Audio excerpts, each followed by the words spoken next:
This week on the Backtable Podcast. When I see a patient in clinic who has any question of central venous occlusion, they all get CT venograms, chest CT venograms. And the reason is I need to know what I'm going into. I need to know my approach. I need to know even practical things like how much time am I going to need for this? There are a lot of patients who are referred to me with this setting of occlusion.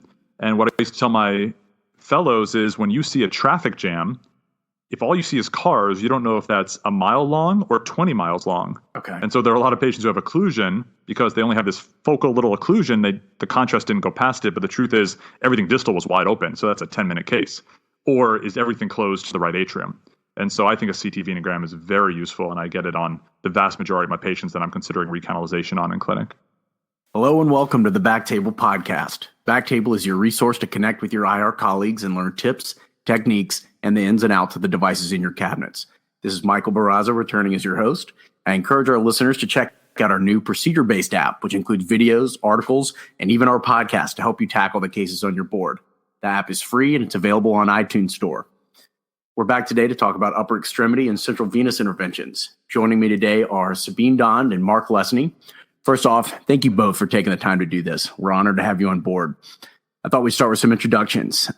Please tell us who you are, how you got there, and about the role upper extremity and central venous interventions currently play in your practice, starting with you, Sabeen.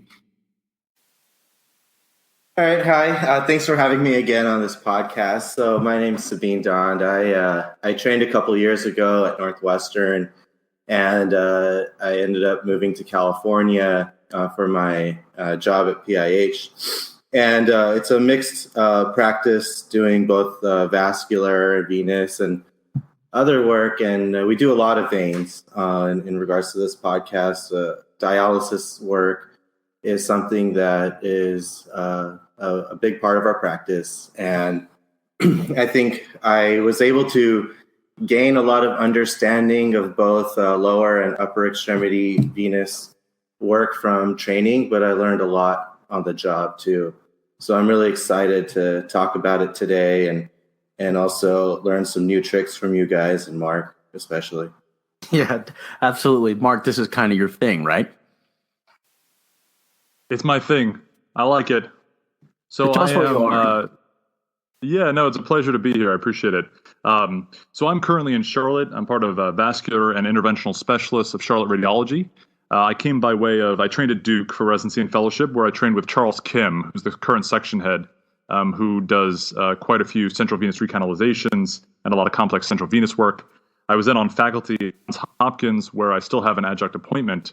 And then when I moved to Charlotte about 3.5 years ago, I took over a large part of the central venous practice in North Carolina. So I think Charles Kim and I probably did the lion's share in all of North Carolina. I have a very busy vascular practice. A large bulk of it is central venous work. So, Mark, for both dialysis-related issues and central venous recanalizations, what are the major sources of your referrals? Yeah, that's a good question. So actually, my practice exploded probably in Charlotte about maybe half a year to a year in when I gave a talk to the vascular surgeons, the nephrologists, about some of the more advanced central venous recanalizations and salvage work we could do. And ever since then, the vast majority comes from those two groups, vascular surgery and nephrology. What about you, Sabeen? Yeah, I would say as far as central venous work, a lot of it comes from our dialysis patients, which are either, referred from the hospital or a lot of the local dialysis centers. The common physicians who work there in my hospital will just send it to us for any issues that they have. So those are the bulk of the referrals, actually. Okay. So, I think we have a good bit to cover. So now we've got some background. Let's just go ahead and jump on into the technical elements. And I'd like to begin by addressing dialysis access interventions other than declots and central venous recanalizations, which we'll cover separately. So, Mark, what do you look for in history and physical exam to guide, how you're going to approach, in terms of access and equipment, an issue with dialysis access? Yeah, so I think the first thing is a good history and physical. It goes back to medical school. We know that lesions seen on angiography are not necessarily responsible for symptoms and often don't need treatment, and we have to always avoid the oculoplastic reflex. So just because we see something, we don't have to treat it. their reason why the patient is there is, for me, the number one reason. Are they bleeding too much? Is there failure to mature? Is the pressure low at dialysis? Are they not getting good dialysis efficacy? And in fact, we'll go so far as, if I have a patient show up and we don't have a good history, we pause and we call the dialysis center to make sure we know what we're getting into before we undertake any intervention. And then certainly the physical examination. Is it pulsatile? Is it flaccid? Is the fistula not maturing? Is the graft obviously thrombosed? You can get a lot from the physical examination. Where does the bruit fall off on physical exam? Is it close to the anastomosis, or is it downstream? That way you sort of know going in what sort of intervention you're doing, where are you planning, where's your access, and that's a good start. So in terms of history, what kind of things tell you this is something in the venous outflow? So for me, anything that suggests back pressure, so excessive bleeding at dialysis, decreased flow rates can obviously be both. If there is pulsatility, increased pulsatility, aneurysm formation, anything that tells me that there's an obstruction to flow. And of course, the analogy I always give to my patients is veins and arteries are like a highway. If you block the highway, traffic builds up, and that's going to manifest as aneurysmal dilation, increased pulsatility, increased bleeding after dialysis. Now, Sabeen, what kind of things would suggest an issue with the inflow? Yeah, so I mean that's definitely something you have to think about as far as starting your access and everything. And so slow flows during dialysis, that usually points me to inflow or a poor thrill, difficult to cannulate. Those are sort of the indications we get from our referrals that point me into more of a proximal or inflow lesion. Again, too, one of the things. First of all, I love Mark's oculoplasty comment. I love that word. That's great. It's so true, too. It's just like you see something and you want to treat it. But it's so important to know the history and why that patient is sent to you. A lot of times the patients don't know why they're there, but sometimes they do. And they actually provide a really good history. And they'll point to you and be like, it hurts right here, or I feel something right here. And I've seen a lot of times that's where some critical lesion is. So I definitely think a good history and an exam is important to determine what your access is going to be and what you're going to look for. Okay. So let's start with failure to mature.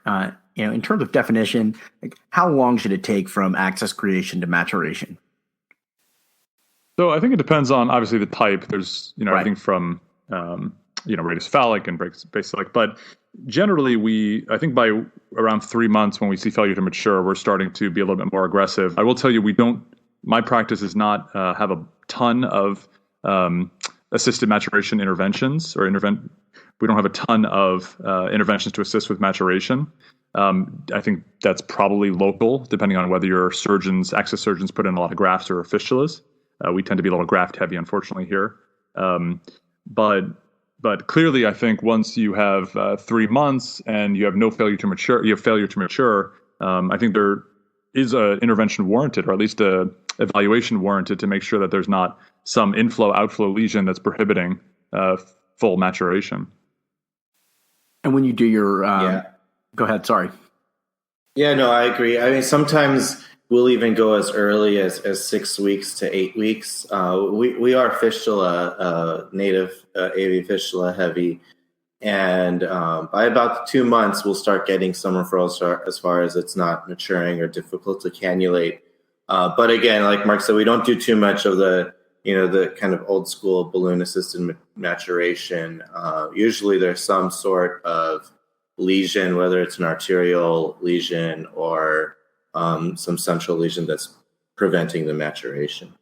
So being out of curiosity, when you're looking at these for failure to mature, do you tend to stick the artery and just go antegrade to look, or do you stick the vein and go backwards, retrograde and image from there?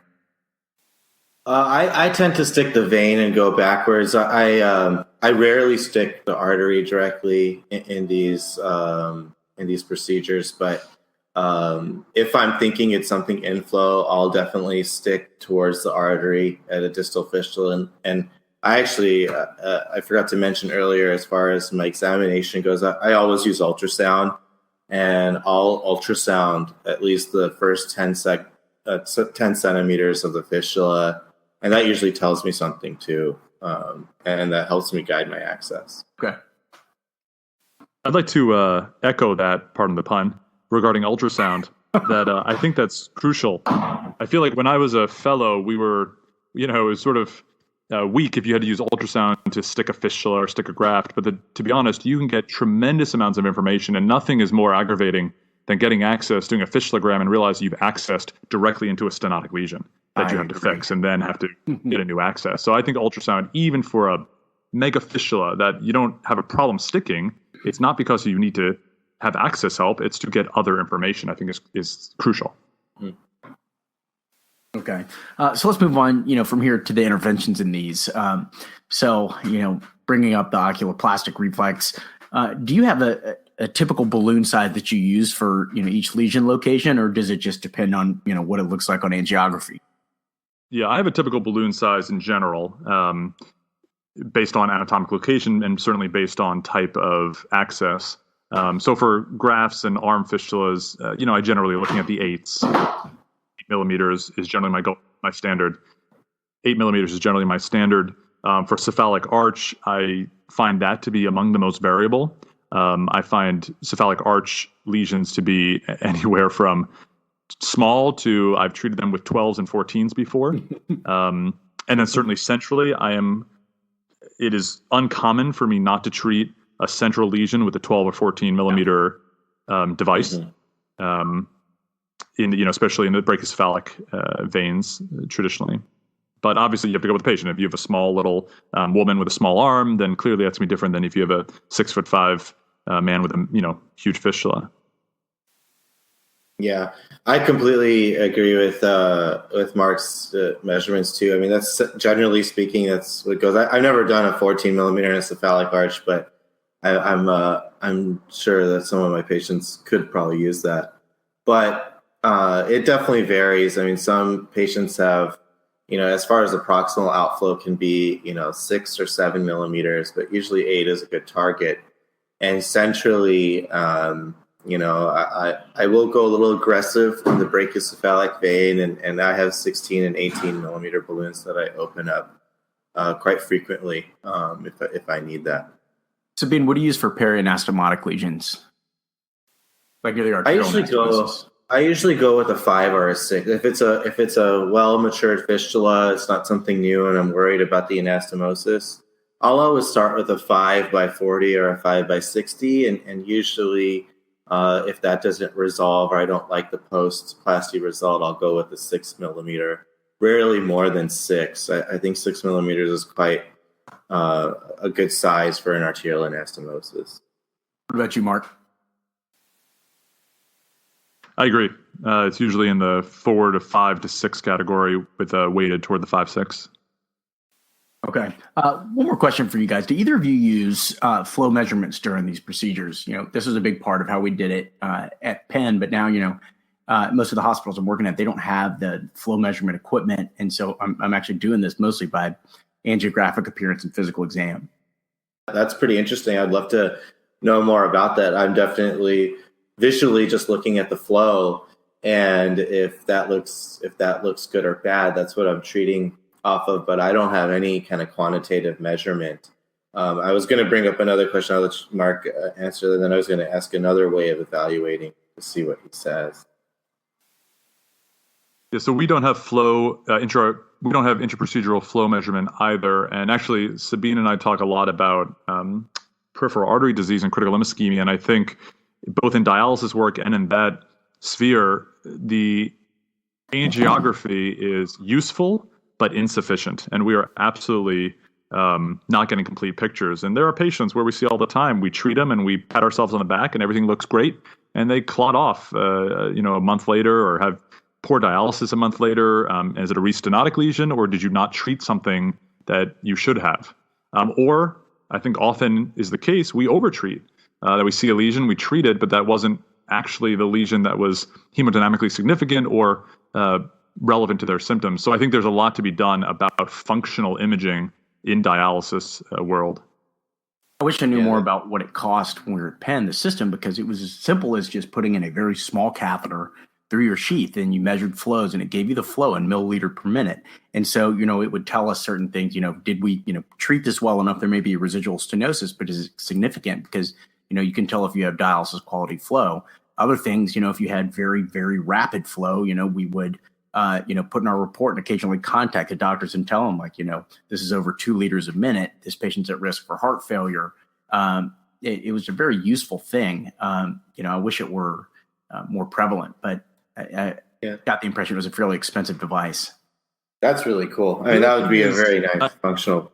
The other thing I was going to mention, and Mark, let go, is I was wondering, and I've done it very rarely, but I've done it in occasion, and speaking back to PAD, is I've used IVUS at times to evaluate central lesions, especially because in the AP projection, a lot of times you miss a lesion.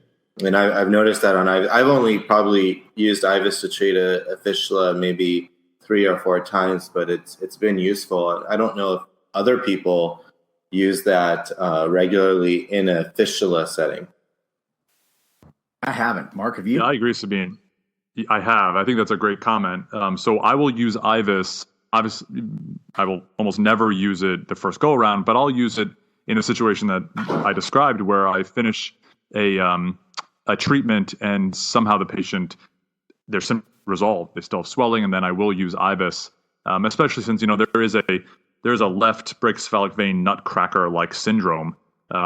And so before you're treating stenoses with just angioplasty alone, you want to make sure that there's not actually an external compression.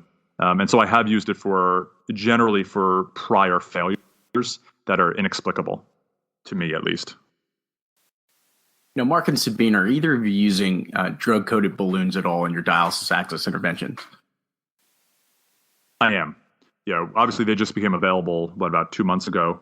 And I am using the AV Lutonics, which is the only one available for fistulas, peripheral fistula lesions, on label. Obviously, it's off label to use centrally. I have used them centrally, but generally I'll use them for peripheral fistula, which is the indication. Sabeen, what about you? Yeah, I agree too. I've been using DCBs as soon as they've been available in fistulas, but to be honest, I'm probably using them more off-label and more often than not centrally. Their largest balloon that's available is a 12 millimeter, and I have been trying that. It hasn't been enough time right now to see whether that's preventing central restenosis, but it makes me feel better given the good results I see in the legs. I'll use now with the option of having a drug-coated balloon, I'll try that. And if angiographically it looks okay, I won't stent. And if they come back and I have a similar or worse lesion, I'll end up stenting. That's pretty within a short duration. And for me, short is about 3 months.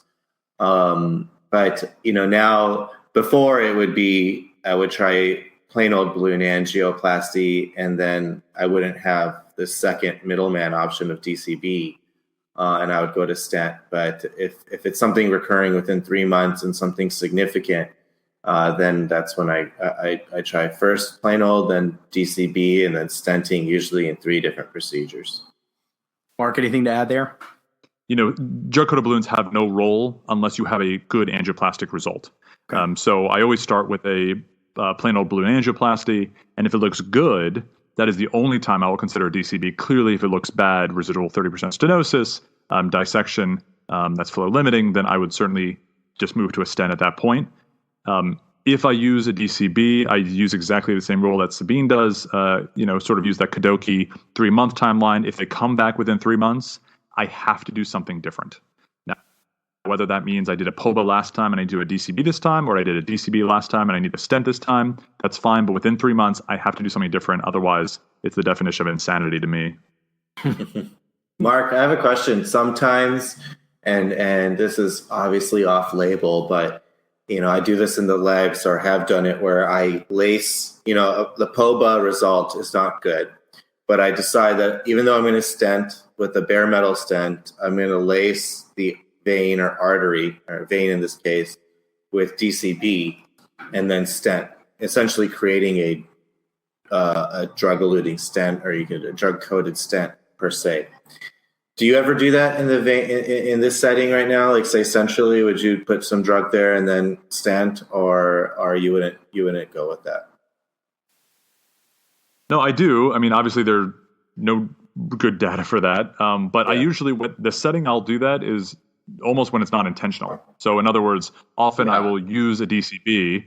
I will use a DCB hoping it's a good result after an angioplasty, and for whatever reason, it looks worse than I thought. And then I put a stent centrally, and I do have a DCB underlying there. The other trick I'll do is, as being said, AV Latonics only comes to 12 millimeters. I will, if I'm treating a lesion centrally that needs 14 or 16, I will dilate with the 12 and then over dilate with the 14 to 16 plain old balloon after that. So I know I have a size and the drug. Again, we don't know what that does, but that's another strategy that's been employed more and more. So, Sabeen, I think it's totally reasonable what you're doing. I mean, I like that idea. And then just a little trick to our listeners. I know that a big pushback of using a 12 millimeter DCB is Bard's recommendation for a 9 French sheath. We'll of course talk about closing our access later in the podcast. I can't wait. But yeah, I know, right? Mark's got some cool tricks up his sleeve, but I've definitely, I've definitely used an 8 French. I haven't tried a 7 French, but the 12 millimeter balloon goes through an 8 fine. But I would not go bareback with a balloon, especially since you'll be coating your entry site with paclitaxel, which is probably not a good idea. All right. So at this point, let's go ahead and move on to declots, which has been really interesting to me. In my 5 months since I finished training, this is probably the procedure where I've seen the greatest variation from person to person for how they do them. I mean, at polling just a few people in my group, no one does them the same way. And so I just kind of wanted to hear what you guys have to say, like how you approach and how you complete a declot, and what do you use? Starting with you, Sabeen. Okay, yeah, my whole method of doing a declot changed dramatically from training and going to work. I believe it took a lot of time in training. One was just learning it, but I do feel we were using a little bit extra catheters that are unnecessary. I'll talk about how I do it now, and it's a lot faster. And what I do is I get access towards the central vein and find out where the clot burden is. Then if there's a central lesion at that point, I will dilate that lesion so that my clot later doesn't get lodged there. And I will then lace my clot burden with around anywhere between 4 to 8 milligrams of TPA through an end hole catheter. This was a significant difference from training where we used to pulse spray through a multi-infusion catheter. But I would just lace it with my end hole. And while that is laced with TPA, I will gain my retrograde access towards the artery. I will then, I missed a step there. I usually, after lacing it, I'll use a orbital thrombectomy device, such as a cleaner, my first choice, or I'll use a Teratola. But most of the times I use a cleaner, and I'll make a milkshake out of my clot and TPA. I'll just do it. It literally, this step has just made life so easy.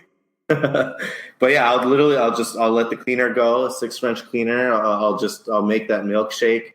Once that's there, then I'll get my retrograde access, pull the plug, and essentially with one pull, I usually reestablish flow, and then I'll have maybe 1 or 2 lesions to treat, and I'm done. And it works great. So really the biggest change, I think, in training, we used to just macerate the clot with the balloon after lacing it, but using an orbital device like a cleaner or Teratola has dramatically improved my results and decreased the time of a declot.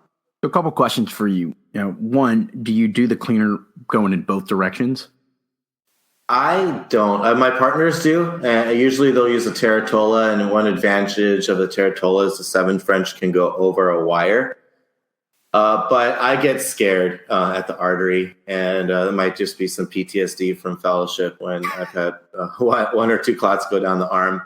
So I don't. I just Fogarty. I use a balloon and apply a Fogarty technique. Use a Fogarty for at the plug? for the plug. But I don't do in the anastomosis at all. Okay. Mark, what about you? Yeah, so when I trained, we had a very minimalist approach to declots that I've retained even in my practice. So I will access toward the venous outflow, obviously, and I agree with Sabeen, you've got to treat the central lesions first. Otherwise, you're just going to be spinning your wheels the entire case. So once we restore outflow and ensure that that is adequate, then I'll lace the entire thrombus with TPA, and then I just do a push-pull mechanical thrombectomy. So with a Fogarty balloon, I'll just push the clot. And again, I think, Sabeen, you may do it a little different. I actually will do the entire venous outflow before I get retrograde access. And part of the reason is I think that second sheath gets in the way sometimes from clearing it. So I'll push with a Fogarty first until that's pretty clear. Once I get blood back, very carefully, I'll inject just to make it clear. And actually, I'll externally compress the anastomosis to minimize the risk of refluxing any thrombus.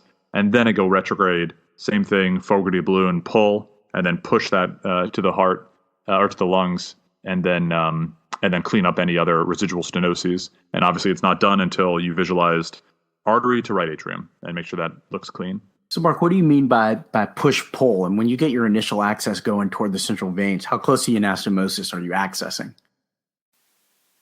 So again, as Sabeen mentioned, I think ultrasound is key here. I go as close to the anastomosis as possible. Yeah.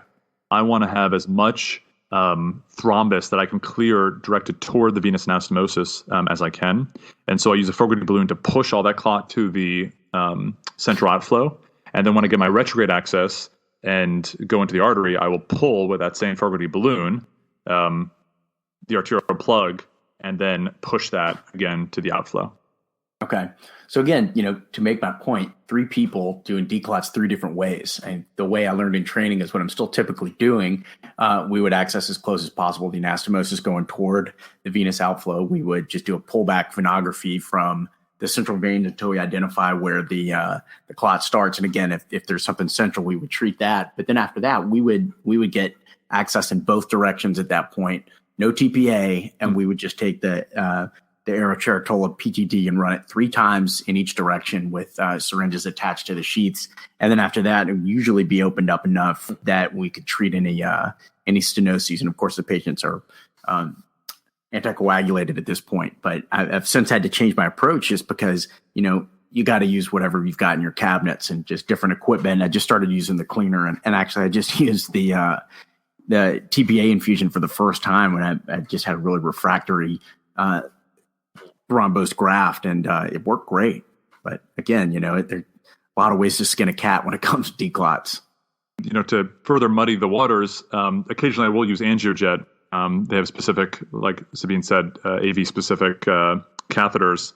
Yeah, it's probably maybe 10% of my declots, 15% of my declots, and they're fine. I just think it's an unnecessary expense most of the time. And then the other thing is I have done some transradial declots. And I'll tell you, when it works, it's amazing. When it doesn't work, it's a pain in the butt. Tell me more about it. Tell me more about the I just don't see the utility of a transradial declot. Sinai guys are going nuts right now. Yeah, I know. Sorry, Sinai. I'm really sorry. So the main advantage of a transradial declot is I would like someone to show me a completely comfortable declot because you're always antegrade, retrograde, your hands are difficult. Transradial declot, you can actually stand in one direction and everything is directed toward the outflow. And so everything is directed almost like a leg where everything's push. And so the mechanics of it are so much more useful. And to be honest, once you get through the anastomosis, all you do is you're not pulling an arterial plug, you're pushing everything to the outflow. And so literally, the successful ones I've had, it is a 10 to 15 minute declot. Done. Wow. I've never had a declot that fast. Wow. Except for the ones that are booked as a declot and there's no clot. So, a question I have about all of this is how easy is it to push with a Fogarty? I mean, do you have that much, torque ability to do that? I mean, I'm assuming this is pretty fresh clot. If you get acute on chronic, I mean, can you really just push it out? Excuse me. Mark? Yes. Yeah, absolutely. Absolutely. And what I was always taught was you make the Fogarty a circle, not a cigar. And so you want to make it so it's around. It's obviously a very compliant balloon. You make it so it fills the lumen, but you don't want to overstretch it. So yes, it goes well. And what happens usually is the first time you push, you get stuck in places. You have to deflate a little bit. The second time you push, it's easier. The third time you push, it's much easier. So I'll usually push 3 times, pull 2 or 3 times, and then push 1 more time at least. And then same thing when you do transradial Fogarty, the pushability is obviously in your favor because all the vector force is directed toward the outflow, which is exactly in a straight vector for you. The difficulties I've run into, and I haven't done that many, but the difficulties I've run into with the transradial is when you can't catheterize the anastomosis. So if the anastomosis shows you a little nipple, then it becomes hugely helpful. If it's completely flat, what I've done in the past is I've actually either under ultrasound guidance tried to catheterize it or stuck the fistula going the other way, snared it and externalized it, and then you obviously can resume your decline. But by the time you're sticking the other way and snaring, you're thinking maybe I shouldn't have gone radial. But so when it works, it works. When it doesn't, it's probably as painful as a difficult decline. The ones that you have, my fear is a lot of these patients, obviously they're renal failure and have terrible arteries. And do you ever encounter significant disease in the radial artery where you're fighting a stenosis or you're occluding the flow during your declot procedure? I haven't. Again, I don't have a tremendous transradial declot or dialysis intervention experience, but I've not experienced that. And I haven't experienced that even in routine sort of transradial access for other diseases. Obviously, patient selection, I think, is key, Sabeen. I think that's a really good point. One more thing I want to do before we get into central venous stuff is talk about ways to close these patients because they all have weird names. Like we have Swizzle Stick, which sounds like a rap song. We've got Woggles, Woggles, which sounds like something that was on the Muppets. DJ Woggle. Woggles sounds like a Muppets character, and Slipknot sound like a murder device. What is a Swizzle Stick? I have no idea what a Swizzle Stick is. Yeah, a Swizzle Stick is a very complicated, complex device whereby you take a sheath and you cut it. So basically, you take the stylet and so the way I close is I will throw in a Z-stitch, so 2 bites, usually a 2-0 nylon, and then I take the stylet of whatever sheath I was using and I cut maybe 1.5 centimeter to 2 centimeter swizzle stick, and you insert it under the stitch and you tighten it, and then when you take the sheath out, you dial it in. And so you dial it in just until you get hemostasis. It reminds me of a TR band where you get patent hemostasis. So you're dialing it just enough to tamponade the access site enough so it doesn't bleed. And then you clean it off, make sure it's nice and dry, and put a little Tegaderm on it. And you have a patent hemostasis. And this avoids, obviously, someone having to hold pressure for a while. I've done this with 9 and 10 French sheaths. And clearly there are some overly aggressive holders that can actually thrombose fistulas with their pressure. And I've seen that once before. So this is a nice, really strong trainees. Yeah. Real quick. Yeah, exactly. So actually that sounds pretty much like identical to Woggles, except Stitch is a little bit different and Swizzle Stick is a cooler name. Sabeen, what do you use? Yeah. So I think Woggle is a little bit different. Woggle, I might be completely wrong, is something we occasionally did in fellowship, is where you take like a flow switch or I've seen Mark do it with a switch, another type of switch, a 3-way, and you take it and you dial it in, and then you click it at wherever it creates the patent hemostasis, but you have to take that off, the flow switch or whatnot off, before they go home, or the dialysis center has to do it if they're okay with that. It's a little bit more bulky. Swizzle stick? You just have to cut the suture, right, Mark? And then the swizzle comes out. Exactly. Okay. I do it differently. So one thing my practice did, and I love this, and I think your dialysis centers have to be okay with it, which luckily they are in my area. But I actually use a vicryl stitch, as I do a Z-stitch, over the sheath axis. And when we pull the sheath, I have my tech pull the sheath and wire as a unit and hold pressure, and then I tighten the stitch. Okay. And then I do 2 or 3 throws, and then I cut the stitch. And literally, it's just this tiny absorbable stitch it created instant hemostasis, and it just falls off in a week or two. And the patients are okay with it, our dialysis centers, and you don't even have to think twice. And so that's what we do. And I can't believe in fellowship I was holding a tip stop for 30 minutes on each of these cases to get hemostasis. But I love doing that. But I think a lot of people would be not as okay with leaving an absorbable stitch in a patient, but it's fine. I'm glad you said absorbable. I can explain why I laughed. I thought you said a tiny, adorable stitch and not an absorbable stitch. So PowerScribe thinks that too. It's just precious. Yeah. Okay. No. My PowerScribe definitely thinks it's adorable all the time, and it's in a lot of my dictations. You know what, Sabeen? It is adorable. Let's get into news. Let's talk about central venous interventions.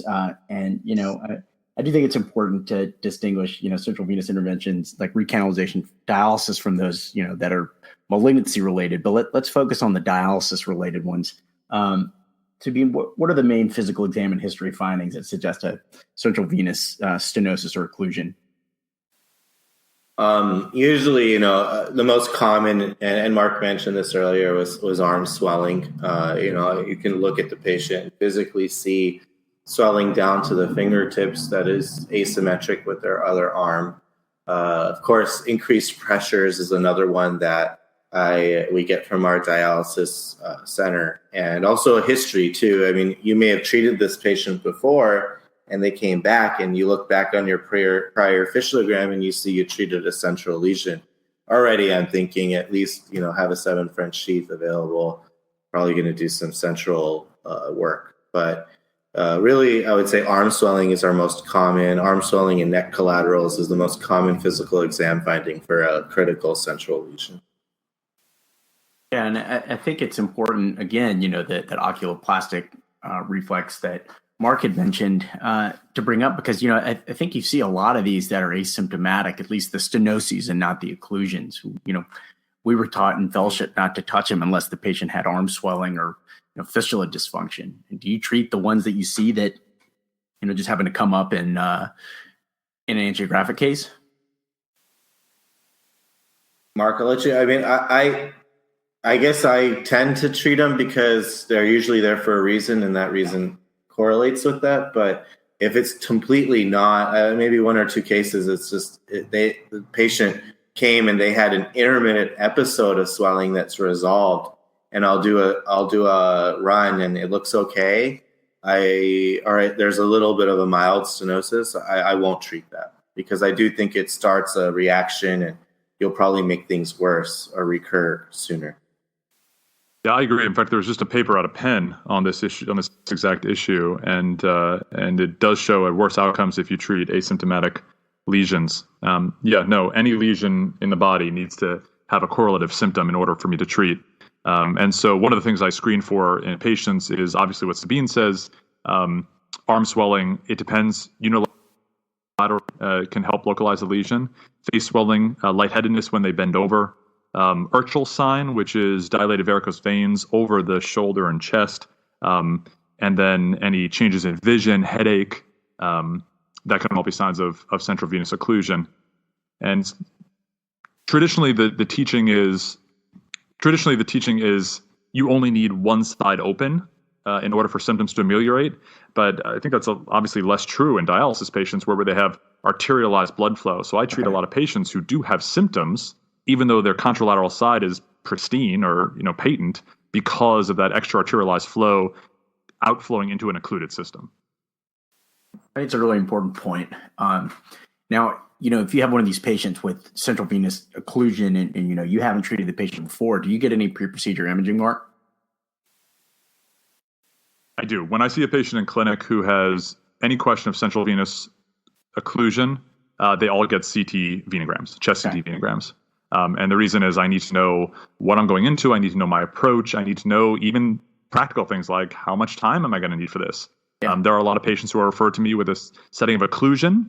And what I used to tell my fellows is when you see a traffic jam, if all you see is cars, you don't know if that's a mile long or 20 miles long. Okay. And so there are a lot of patients who have occlusion because they only have this focal little occlusion. The contrast didn't go past it, but the truth is everything distal was wide open. So that's a 10-minute case.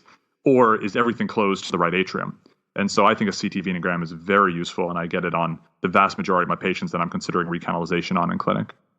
Okay. What about you, Sabeen? I'll echo that. Actually, Mark, I had a case several months ago of someone. A lot of times, my central occlusions I'll see.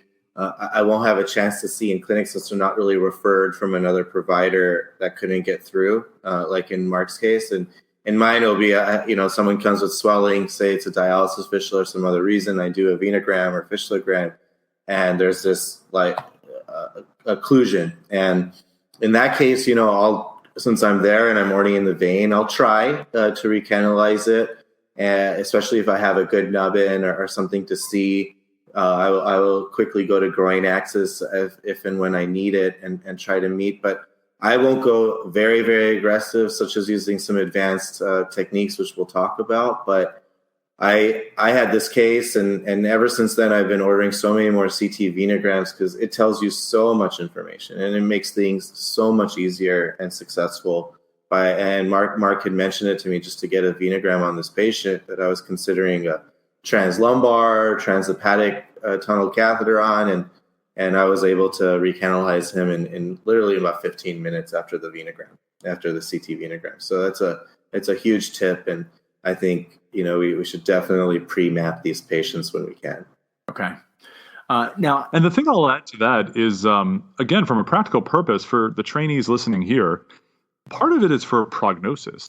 In other words, if I see an 85-year-old patient who's got this massive occlusion all the way to the right atrium, I tell those patients no. I mean, if they're looking for access and they're dialyzing well through a femoral perm cath or a lumbar perm cath, I'm okay saying, as long as you're comfortable with this, we don't need to do this procedure.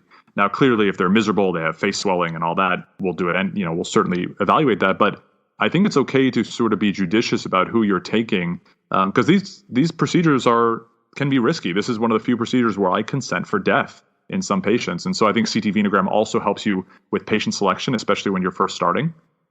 So generally, anything involving the SVC right atrium, I generally will request general anesthesia. If it is a subclavian or high brachycephalic lesion, and the patient is an appropriate candidate, I'll sometimes do that under moderate sedation. And the reason for that distinction is certainly the pericardial reflection. Things go south very quickly once you get below the pericardial reflection, knowing that we are not good at estimating where the pericardial reflection is. However, that's sort of my dividing line. And then certainly there's other patient characteristics. A lot of these patients are very sick, have comorbid conditions. They'll all get general anesthesia. But either way, I think the preparation, either alerting your anesthesiologist or your CRNA to what potential complications are, what to look for, or in some of these patients, what I'll do is I'll ultrasound the heart ahead of time, make sure we mark a pericardial window in case we have to do an emergency pericardiocentesis. Whoever that is in the room with you is helping, I think needs to be aware of all that, whether that's anesthesia or your sedation nurse. Okay. That's really good. I like that, Mark. I mean, most of these that I'm bringing back and then I have to recanalize the central vein if I wasn't successful at the first time. They're usually always under general anesthesia, and I'll warn my anesthesiologist about potential complications. But always thinking one step ahead is great, and I think in the future I'm gonna incorporate that where just marking a pericardial window that could save you 3 minutes, which is a huge amount of time in the setting of pericardial tamponade. So that's a great tip. Now, Sabeen, how to use the lesion location and I guess the severity to determine your access points.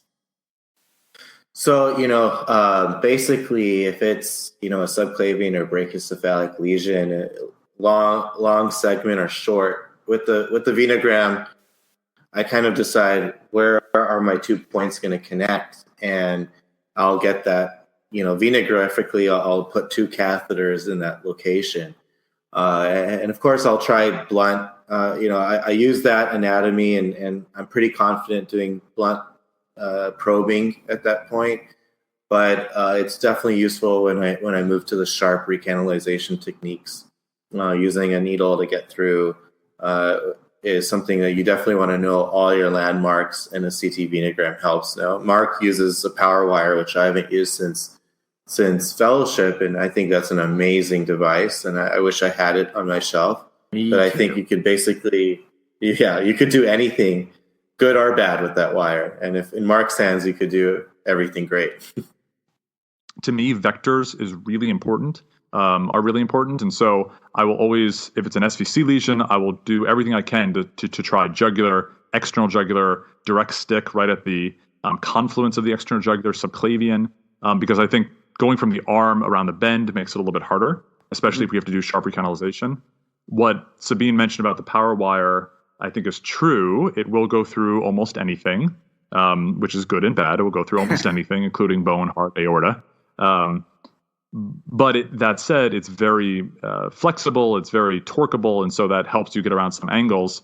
I appreciate what Sabeen said, but where I've had failure with a power wire is heavily calcified lesions. So the power wire, again, keep in mind it's a radiofrequency assisted recanalization, it'll just stop in calcium. And that's, or occasionally if you hit a stent, if you can get, say, center, that's great, but sometimes if you hit the metal, it just shuts out, which can be good or bad depending on what you're trying to do. Right. Mark, walk me through your algorithm, if you don't mind, going from your initial antegrade access all the way to sharp recanalization. Yeah, so just like anything, and this is so much easier said than done, you have to set a goal for yourself, because these cases can easily be 10-hour cases with $50,000 worth of supplies. And so you can't do that. So for me, I will start I always start with a triaxial system, and that means a long sheath, a guide catheter, a crossing catheter, and sometimes a quadraxial system where I take a coaxial, something like a coaxial Trailblazer, coaxial CXI. And as Mike Miller used to say, I take the fight to the site. So take all your support to that access. And I'll start with a stiff glide wire, and I'll either use a tapping or a drilling technique. After that, I may move to a CTO wire. I've actually had a lot of success with the Astato 30 wire in the central veins. And then after that, I move to more aggressive techniques, and that's usually sharp with the back end of a glide wire, back end of a Astato, which is basically like a spear. And then if that doesn't work, I'll move on to the big guns, which is RF. And somewhere along the lines, I've already gotten retrograde access into the groin and done the same thing from below. Sabeen, anything to add there? No, one thing is we didn't mention this device, but the sharp recanalization of the BT. I use a transeptal needle or a long 21, 22 gauge needle. But one thing that I found works, and this is something I kind of just found accidentally, but with the support catheter, like a quick cross or a CXI, I've had, I have about 5 cases where I've been successful. I'm shoving a wire. I've tried a Cumpy and a stiff glide, and I'm trying a Stato 30. I can't get anywhere. And then, I'll take the wire out. I'll just push the support catheter blindly at the neck, and it'll somehow recanalize. It'll go into the occlusion, and then I can push a wire through. Okay. I don't know why this works, but it's something I've added where I'll try, and it's worked maybe 5 times, but I'll just push the catheter and it goes. So it's maybe not the best. It goes against what I've been taught to never go nothing over a wire, but it works. So it's something to try. Yeah, that was something Absolutely. that we did at Penn for that. It worked pretty well.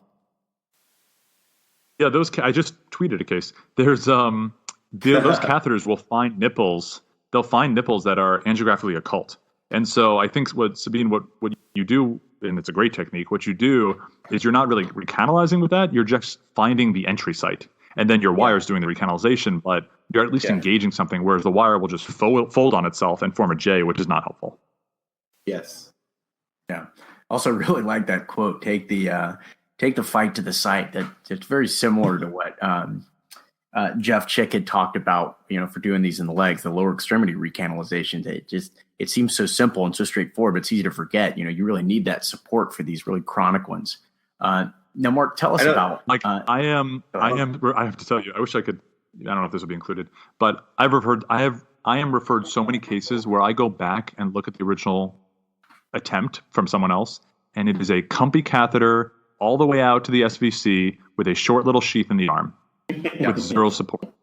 And I'm like, if only they knew that they could have gone through with just a little bit of support, it probably would have been super easy for them. But it makes an extraordinary difference having that long sheath and getting up there just to have the support. Everything just, folds over on itself if you don't. Now, Mark, tell me, how do you approach? You say, you've gotten across, you've got through and through access past the occlusion. What are your next treatment steps in terms of angioplasty, stenting, et cetera? Yeah, so my algorithm is always, if it was easy to cross, I will prefer angioplasty. If it was hard to cross, they get a stent. So, and hard and easy for me, I just sort of divide it into sharp and not sharp. So if I can cross with a catheter and a wire, traditionally, I will try angioplasty. If I have a good angioplasty result, I will stop. If I have to do something heroic, or if I have to do something difficult like RF wire or sharp recanalization, that's a stent. Okay. Stick with heroic. You're a hero. What stents do you use? Yeah, exactly. So centrally, I'll use just bare metal stents. The only time I use a primary covered stent is when I recanalize into the low SVC or right atrium. I will primarily stent graft those, just because I've obviously had cases where when those go bad, they will go bad quickly. Yeah. And so we used to always have stent grafts in the room ready. And luckily, we've been able to, the one case I remember that's been the worst, we had a stent graft up and ready and the patient did fine. But now I think it's not even worth it. I will just primarily stent graft those patients. And again, that's for patients who I've done a sharp recanalization into the right atrium. If it's a stenosis, I'm okay just putting a bare metal stent there. But if it is a sharp where I'm not positive I was intraluminal, they get primarily stent grafted. Okay. Yeah, I'd like to just interject one thing is I was under, and we had a recent discussion, Mark and I, about what device to use as far as stenting goes. And I had I don't know if it was a black pearl or something where I extrapolated the data from using stent grafts, that in a fistula circuit that they're better. And so I've been in a few cases where I've been debating, do I use a bare metal or a stent graft centrally, whether this was a fistula or it was a central recan that was a non-fistula.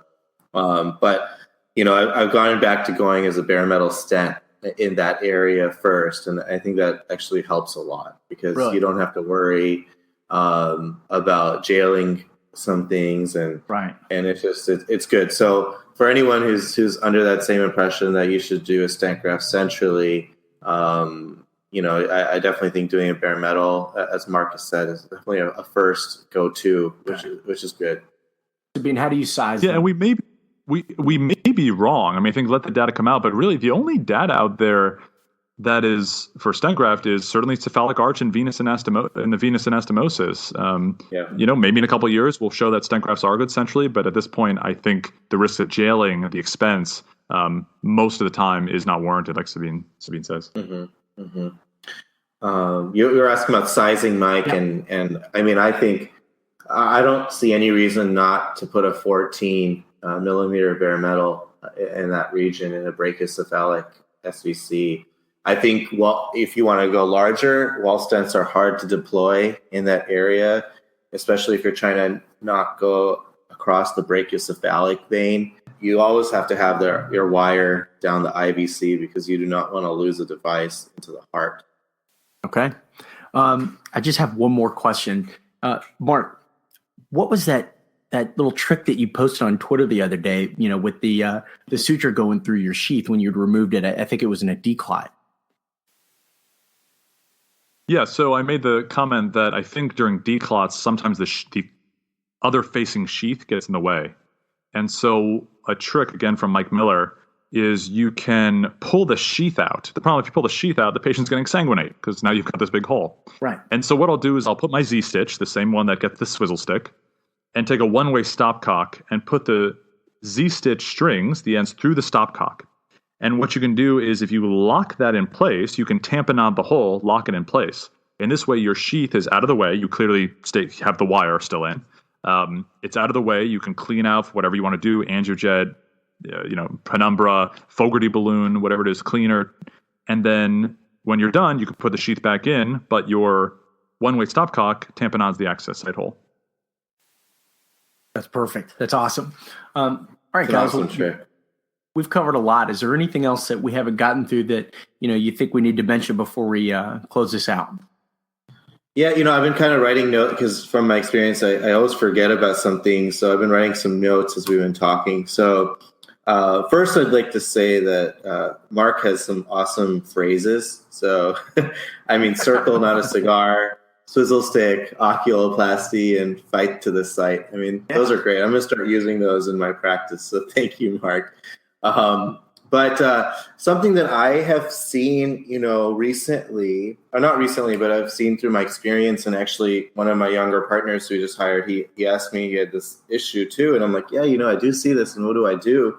Is what do you do about spasm? Now, venous spasm, you did question. A fistulogram, you saw this site that you see a critical stenosis, you treat that, and all of a sudden you see this new lesion that was proximal to your balloon or distal, and it's like pretty bad. Now, what do? Do you give nitro? Do you plasty it? Do you just leave it alone? You knew that was fine before, so this is spasm. And what do you do?